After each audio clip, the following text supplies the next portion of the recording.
برائے مہربانی ڈاکٹر سعید مکی کے چینل کو سبسکرائب کریں اور بیل آئیکن پہ کلک کریں۔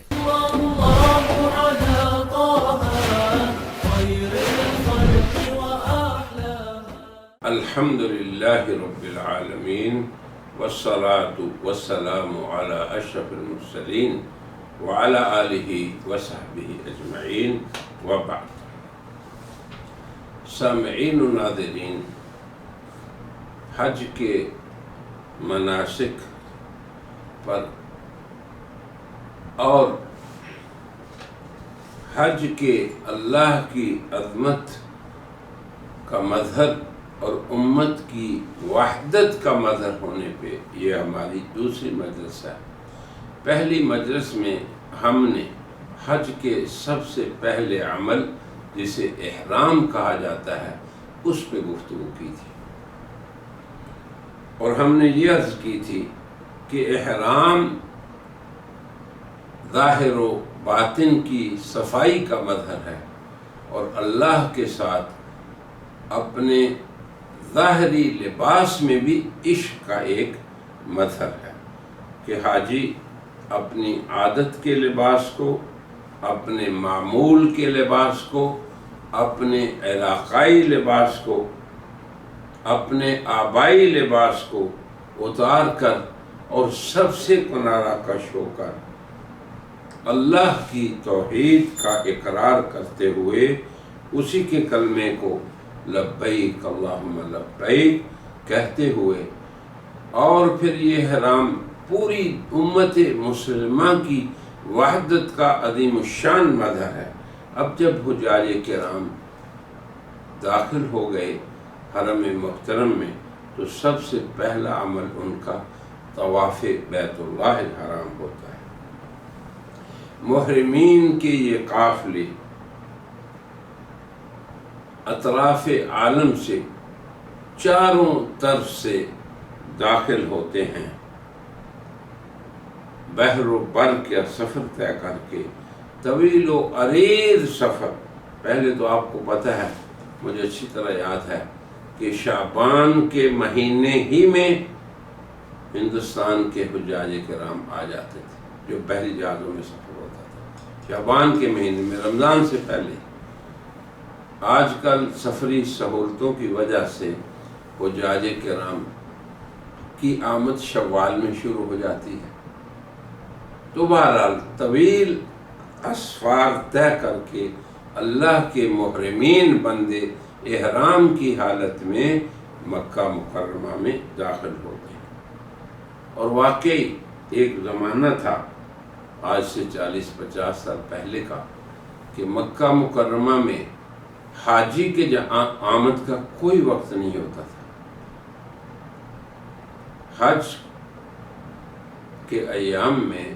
یعنی شعبان، رمضان، شوال، شروع سے ہی حاجی آنا شروع ہو جاتے، اور رات اور دن میں پورا شہر لبیک اللہم لبیک کی صداؤں سے معمور ہوتا۔ تو محرمین کے یہ قافلے جب بیت اللہ شریف میں داخل ہوتے ہیں، سب سے پہلی نظر ان کی اللہ کے اس گھر پہ پڑتی ہے جس کی طرف منہ کر کے وہ نماز ادا کرتے تھے، تو فوراً وہ حرم محترم میں دعا کرتے ہیں، ان کے قلوب متوجہ ہوتے ہیں اور کھچے کھچے ہوئے اس گھر کی طرف آ رہے تھے۔ وہ گھر جو ھدی للناس ہے، ان اول بیت وضع للناس للذی ببکۃ مبارکا وھدی للعالمین، جو عالمین کے لیے ہدایت کی جگہ ہے۔ اور یہ جگہ، یہ اس جگہ پر ہے جہاں سے اس زمین کا اللہ نے آغاز فرمایا تھا، اور بالکل اس گھر کے اوپر بیت المعمور ہے۔ اب اس گھر کے وہ چکر لگاتے ہیں 7، جسے طواف کہا جاتا ہے۔ تو 7 چکر شروع کرتے ہیں وہ حجر اسود سے اور ختم کرتے ہیں حجر اسود پر، تو یہ ایک طواف کہلاتا ہے۔ یہ بات یاد رکھیں، یہ نہیں ہے کہ یہ 7 چکروں میں سے ایک لگا لیں اور کہیں طواف ہو گیا، 2 لگا لیں، نہیں، پورے 7 چکر کا نام طواف ہے۔ یہ وہ جگہ ہے جہاں پہ اللہ کا گھر ہے، بیت اللہ العتیق ہے، یہاں پہ کوئی جبار نہیں، نہ اس پہ جبار قابل ہو سکتا ہے، اور اس کا طواف یہ عشق ہے اس گھر والے رب کے ساتھ، اور اولین و آخرین نے اس گھر کا طواف کیا ہے، آدم سے لے کے جناب سید المرسلین تک اس گھر کا طواف کر کے گئے ہیں۔ اللہ اکبر۔ اس گھر کی تعمیر کے بھی کئی مراحل گزرے ہیں، لیکن اتنی بات یاد رکھیں، فیہ آیات بینات، آج تک بھی اس گھر میں اللہ کی بہت سی نشانیاں محفوظ ہیں جن کا حاجی مشاہدہ کرتے ہیں۔ اب آپ دیکھیں، جب آپ بیت اللہ کے دروازے کے تھوڑا سا دائیں جانب دیکھتے ہیں تو وہاں چاہے زمزم ہے، زمزم کا نکلنا ابلنا پانی کا، اور اس تیزی سے ایسی وادی میں نکلنا، بواد غیر ذی زرع، اور اس کے بارے میں جناب رسول اللہ صلی اللہ علیہ وسلم نے فرمایا ماء زمزم لما شرب لہ، یہ اللہ کی نشانی ہے، اور اس کے بالکل متصل فیہ آیات بینات مقام ابراہیم، تو یہ حاجی مشاہدہ کر رہا ہے اپنی آنکھوں سے اس گھر کا بھی اور اس گھر میں موجود نشانیوں کا بھی۔ طواف کرنے کے بعد پھر حجاج کرام زمزم کا پانی پیتے ہیں، اور اس کے بعد صفا اور مروہ کے درمیان سعی کرتے ہیں، اور آج کل تو بالکل اندر ہی سے سارے انتظامات ہیں، اور بہت ہی آرام دہ جگہ بنا دی گئی، وہ پہاڑ بھی نظر نہیں آتے، اور وہ پتھریلی زمین بھی نظر نہیں آتی، الحمدللہ کہ بہت سہولت سے پھر صفا سے حاجی شروع کرتے ہیں۔ صفا کیا ہے؟ اللہ کا ارشاد ہے ان الصفا والمروہ، صفا سے شروع مروہ تک ایک چکر، اور مروہ سے پھر جب آپ واپس آئے صفا میں تو یہ دوسرا چکر، یہ نہیں کہ صفا سے مروہ پھر مروہ سے صفا تک ایک چکر۔ بہت سے حاجی اپنی معلومات نہ ہونے کی وجہ سے بیچارے 14 چکر کو 7 بناتے ہیں۔ اللہ تعالیٰ کا ارشاد ہے ان الصفا والمروۃ من شعائر اللہ، آیات بینات کا بھی مشاہدہ حاجی کرتا ہے اور اللہ کے شعائر کو بھی دیکھتا ہے کہ یہ دونوں اللہ کی نشانیاں ہیں، اور ہر مومن آدمی جب ایمان کی نگاہ سے دیکھتا ہے صفا اور مروہ کو تو وہ ان عظیم قربانیوں کا اسے استحضار ہو جاتا ہے، شعور ہو جاتا ہے کہ یہ وہی وادی ہے جہاں پہ ابراہیم و اسماعیل آئے تھے، یہ وہی جگہ ہے جہاں پہ ابراہیم نے اسماعیل کو اور ان کی والدہ حضرت ہاجر کو چھوڑا تھا، پھر اللہ نے ان کو یہیں پہ زمزم کیسے دیا، جیسے حضور نے فرمایا کہ یہ جبریل کے پر اور اسماعیل کی ایڑی کی رگڑ کا نتیجہ ہے، اور اسی جگہ ان کی والدہ صفا اور مروہ کے مابین دوڑتی، بچے کو بھی دیکھتی، اور اس کے میلین اخضرین میں جو اس وقت وادی تھی یا پست زمین تھی تو بچہ نظر نہیں آتا تھا، تو وہاں پہ سعی کرتی تھی، تو اسی سعی کو اللہ نے قیامت تک کے حجاج کرام کو ان پہ واجب قرار دے دیا، بلکہ عورت کے اس عمل کو، اس عظیم قربانی والی عورت اسماعیل کی اس عمل کو اللہ نے مرد حجاج کرام پہ میلین الاخضرین میں اسی طرح سعی اور دوڑ کو اللہ سنت قرار دے دیا کہ ان عظیم لوگوں کی عظیم قربانیوں کا استحضار بھی حاجی کریں، اور ان کی اس سنت کو قیامت تک کے لیے اللہ نے باقی بھی رکھ دیا۔ اور یوں امت کے سلف، امت کے خلف یعنی بعد والے اور پچھلے اپنے عظیم سلف کی یادگار میں یہ سارے اعمال کرتے ہیں۔ اب حجاج کرام جب صفا اور مروہ بھی کر چکے تو اب یوں سمجھیں کہ احرام کے بعد طواف کر لیا اور پھر صفا و مروہ کی سعی کر لی، تو جن لوگوں نے صرف عمرے کا احرام باندھا تھا ان کا کام پورا ہو گیا۔ اب وہ احرام کھول سکتے ہیں، یہاں رہ سکتے ہیں، آرام سے ہر روز مسجد میں نماز پڑھیں، گھروں کو واپس جائیں، اور ان کا پہلا عمل عمرہ ختم ہو گیا۔ پھر اس کے بعد 8 تاریخ کو لباس دوبارہ وہی احرام، اب مکہ مکرمہ میں اپنے گھروں میں وہ رہ رہے تھے، محلوں میں، اب اللہ نے ان کے عارضی ان محلوں سے بھی انہیں نکالا، عارضی جو جگہیں تھی رہنے کی ان سے بھی نکالا، عام جو انہوں نے پھر معمول کا لباس پہننا شروع کر دیا، دوبارہ 8 ذی الحجہ کو کہا کہ اس لباس کو اتار دو، اب احرام پہن کے اب کہاں جا رہے ہیں؟ بیت اللہ کو بھی چھوڑ رہے ہیں، شہر کی اس آبادی کو بھی چھوڑ رہے ہیں، گہما گہمی جو شہروں میں ہوتی ہے، بازار، ضروریات، حاجات، سب چھوڑ کے اب جناب علی اپنی رہائش، اپنے محلے، اپنے ہوٹل، اپنے آرام دہ جگہ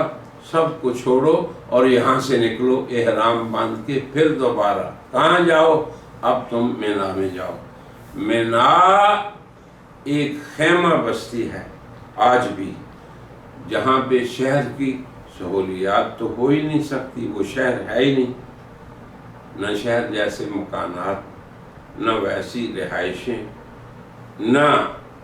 وافر ضروریات، محض اللہ کی رضا کی خاطر اور اس حج کے مدرسے میں حاجی کی تربیت کی خاطر کہ تمہاری زندگی ایسی ہو کہ تمہارا رب جب جو چاہے تم اس کے لیے تیار ہو، یہ ہے۔ اب آپ دیکھیں، آپ اپنے ملک سے آئے تھے اور بیت اللہ شریف کے قریب رہ رہے تھے، اب یہاں سے چھوڑنے کا حکم ہوا کہ اس شہر کو ہی چھوڑنا، قیامت تک مینا اسی طرح شہر سے باہر رہے گا۔ عجیب اللہ کی حکمتیں ہیں۔ اس علاقے کو مشاعر مقدسہ کا علاقہ آج بھی کہا جاتا ہے۔ اب ہم ہمارے برادران حجاج کرام 8 ذی الحجہ جسے یوم الترویہ کہتے ہیں، قصد کریں گے مینا کا۔ اب وہاں بھی دیکھیں، مینا وہ جگہ ہے جہاں پہ پھر دوبارہ آپ کو اپنے اسلاف کی قربانیوں کو یاد رکھنا ہے۔ یہ وہی جگہ ہے جہاں پہ ابراہیم اور اسماعیل کا اختبار اور امتحان ہوا تھا۔ جب ابراہیم نے اپنے بیٹے کو کہا انی اراک فی المنام انی اذبحک فانظر ماذا تری، کہ اے بیٹا میں خواب میں یہ دیکھ رہا ہوں کہ میں تمہیں ذبح کر رہا ہوں، کیا رائے ہے؟ قال یا ابت افعل ما تؤمر، اے میرے باپ، اے میرے پیارے والد، آپ کر گزریے جو آپ کے مولا کا آپ کو حکم ہے۔ ستجدنی انشاءاللہ من الصابرین، آپ مجھے اللہ کے حکم سے صبر کرنے والا پائیں گے۔ فلما اسلما وتلہ للجبین نادیناہ یا ابراہیم قد صدقت الرؤیا، کہ تم نے خواب سچا کر دیا۔ تو یہ وہ جگہ ہے جہاں سچوں نے اللہ کے ساتھ صدق کا اور سچائی کا اور اس عہد کا کہ اے اللہ تو ہمارا رحمان، رب کریم اور مالک ہے اور ہم تیرے فرما بردار بندے ہیں۔ فلما اسلما، دونوں فرما بردار، باپ بھی اور بیٹا بھی۔ تو یہ مینا وہ جگہ ہے۔ تو مینا میں آپ 8 تاریخ کو ظہر کے وقت گئے، ظہر، عصر، مغرب، عشاء، فجر، یہاں نمازیں 5 ادا کی۔ گویا آپ نے اب فل تیاری کر لی اس مشہد عظیم کی، اس عظیم موقف میں جمع ہونے کی اور اس مقام عرفان کی جسے میدان عرفات کہا جاتا ہے۔ عرفات کا عظیم موقف جسے جناب رسول اللہ صلی اللہ علیہ وسلم نے فرمایا الحج عرفہ، کہ حج عرفات کی حاضری کا نام ہے۔ تو 9 تاریخ کو حجاج کرام کے قافلے پھر رواں دواں ہوتے ہیں مقام عرفات کے لیے۔ یاد رکھیں برادران حجاج کرام، جب آپ مینا میں ہیں تو حرم میں ہیں، مزدلفہ میں گئے تو حرم میں ہیں، جب آپ عرفات پہنچ گئے تو گویا عرفات کا میدان آپ حرم سے بھی باہر چلے گئے۔ اب آپ دیکھیں حج ادا کرنے والا اللہ کی خاطر کیا کچھ کر رہا ہے۔ اپنے وطن سے بے وطن ہوا، اپنی آرائش و آرام کو چھوڑا، طویل مسافت کے بعد ایک شہر میں آیا جو ایک قدیمی شہر ہے جہاں اللہ کا بیت عتیق ہے، وہاں پہنچا۔ پھر اب اس کو بھی چھوڑا اور ایک خیمہ بستی کا اس نے قصد کیا اور وہ ہے مینا۔ پھر اس کو بھی چھوڑا اور اب وہ مقام عرفان میں پہنچ گیا، عرفات کی میدان میں پہنچ گیا، جہاں پہ رکنا حج کا موقف ہے، حج کا رکن اعظم ہے۔ اور یہ وہ جگہ ہے جو اللہ کو پہچاننے اور آپس میں امت کے برادران ایک دوسرے کو جاننے کی جگہ ہے۔ اور اس عرفات کے بارے میں نبی کریم صلی اللہ علیہ وسلم کا ارشاد ہے کہ الحج عرفہ۔ اور پھر آپ یہ دیکھیں کہ رحمان کی رحمت کا بھی عظیم مظہر کا نام عرفہ ہے۔ مشاعر مقدسہ میں سے صرف یہ میدان عرفات واحد وہ جگہ ہے جہاں پہ بیک وقت تمام حجاج کرام جمع ہوتے ہیں، بلکہ حرم میں بھی سارے حجاج جمع نہیں ہوتے، آگے پیچھے ہوتے ہیں۔ مینا میں بھی بسا اوقات لوگ آگے پیچھے ہو جاتے ہیں، مگر عرفات کا میدان وہ ہے جہاں پہ تمام حجاج کرام 9 ذی الحجہ کو وہاں پہ جمع ہوتے ہیں۔ اور اس جگہ پہ پوری دنیا سے آئے ہوئے حجاج کرام ایک ہی لباس میں ہیں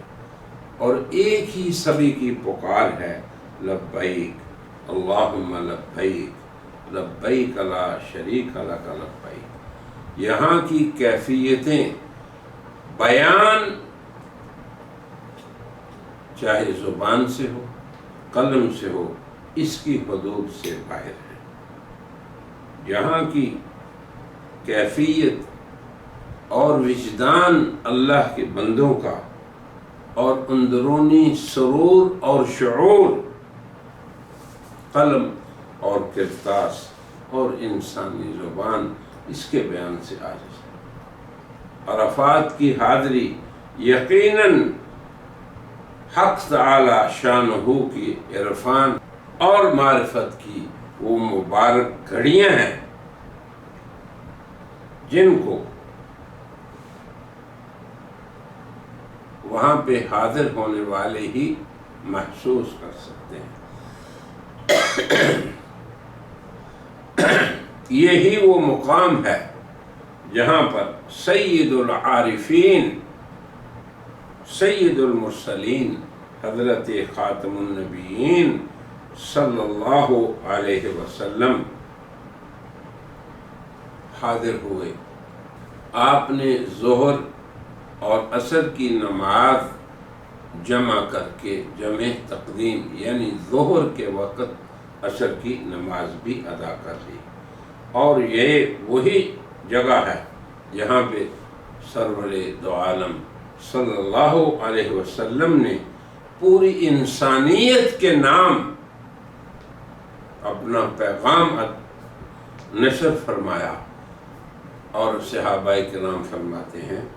کہ جہاں پہ جناب رسول اللہ صلی اللہ علیہ وسلم نے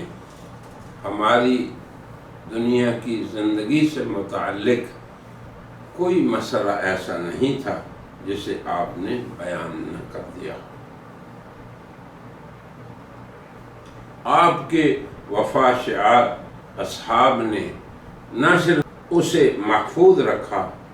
بلکہ اسے امانت سمجھ کے اور پیغام رسالت سمجھ کے اسلام کے اس عالمگیر پیغام کو تمام انسانیت تک پہنچایا. آج کی متمدن دنیا میں انسانی حقوق کی تنظیمیں اور عالمی رفاہی ادارے اور انسانیت کے خیر خواہی کا دم بھرنے والے لوگ جناب رسول اللہ کے اسی خطبے کو اپنے لیے مشعل راہ بنائے ہوئے ہیں. اسی جگہ پہ حجۃ الوداع کے موقع پہ آپ نے پوری انسانیت کو امن و امان فراہم کرنے کے تمام ضابطے بیان کر دیے.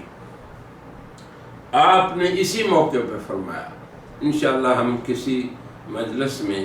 حجۃ الوداع کے خطبے پہ مستقل ایک مجلس کریں گے, لیکن چند اقتباسات پیش کر کے پھر آج کی مجلس پہ ہم اکتفا کرتے ہیں. آپ نے اسی موقع پہ فرمایا, اے لوگو, تمہارے خون اور مال اور عزتیں, اب آپ دیکھیں, اسی طرح حرام ہیں جیسے آج کے اس دن میں اور اس مہینے میں اور اس شہر میں, جیسے آج کا دن یعنی عرفہ کا دن, اس مہینے میں یعنی ذوالحجہ کے مہینے میں, اس شہر میں جو حرمت والا شہر ہے, اسی طرح پوری زندگی میں جہاں بھی تم رہ رہے ہو, دوسروں کے مال کو تم نے حرام سمجھنا ہے, دوسروں کی عزت و آبرو کو تم نے حرمت والا جاننا ہے, دوسروں کے خون کو تم نے حرمت والا سمجھنا ہے. میں یہ سمجھتا ہوں کہ اگر حضرت صلی اللہ علیہ وسلم کے اس طویل خطبے کا یہ اقتباس جو ایک سطر پہ مشتمل ہے, وہ کیا کہ ہم مسلمان اور ہم انسان اس دنیا میں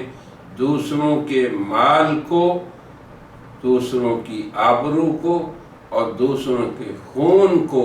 اسی طرح حرمت والا سمجھیں جیسے حجاج کرام عرفات کے دن ذوالحجہ کے مہینے میں اور عرفات کے موقف میں حرمت والا جانتے ہیں. تو اب آپ بتائیں کہ کیا پوری دنیا میں اور بلاد اسلامیہ میں اور بلاد کفر میں اور اللہ کی اس دھرتی پر اور اس دھرتی پر بسنے والی انسانیت, وہ امت دعوت ہو یا امت اجابت, ان میں امن و امان قائم ہوگا یا نہیں ہوگا؟ میں آج بھی دعوت دیتا ہوں انسانوں کو اور حضور اکرم صلی اللہ علیہ وسلم کے اس عظیم خطبے کا اقتباس پیش کرتا ہوں, کیا کہ ہم دوسروں کی عزت کی, حرمت کی پاسداری کریں, دوسروں کے مال کی حرمت کی پاسداری کریں, دوسروں کی عزت و آبرو کی حرمت کی پاسداری کریں. مال, جان اور عزت و آبرو کس طرح؟ جیسے کہ ایک حاجی احرام کی صورت میں اللہ کے حرم میں اور عرفے کے دن دوسروں کی حرمت کی پاسداری کرتا ہے. تو اسی پہ آج کی اس مجلس کو ہم ختم کرتے ہیں. انشاءاللہ بقیہ مناسک حج پہ آئندہ مجلسوں میں بات کریں گے. وآخر دعوانا ان الحمدللہ رب العالمین. برائے مہربانی ڈاکٹر سعید مکی کے چینل کو سبسکرائب کریں اور بیل آئیکن پہ کلک کریں.